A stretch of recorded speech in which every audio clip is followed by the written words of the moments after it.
ಶಿರನಾಳ ಭೀಮಾ ನದಿ ಬ್ಯಾರೇಜ್ಗೆ ಎಸಿ ಅಬೀದ್ ಗದ್ಯಾಳ ಭೇಟಿ. ಭೀಮಾ ನದಿ ನೀರು ಸಂರಕ್ಷಣೆಗೆ ವಿದ್ಯುತ್ ಸ್ಥಗಿತ.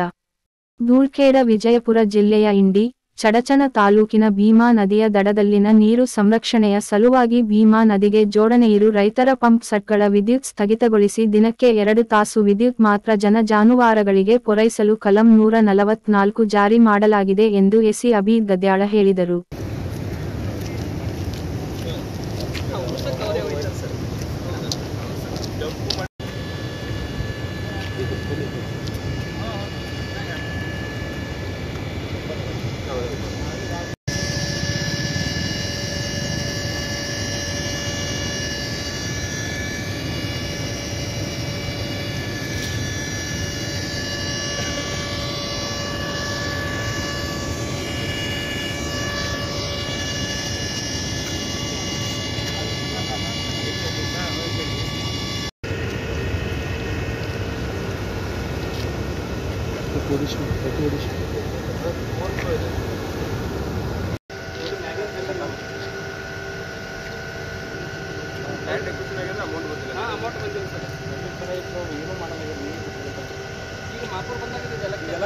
Land acquisition ಪಡೆದವ್ರು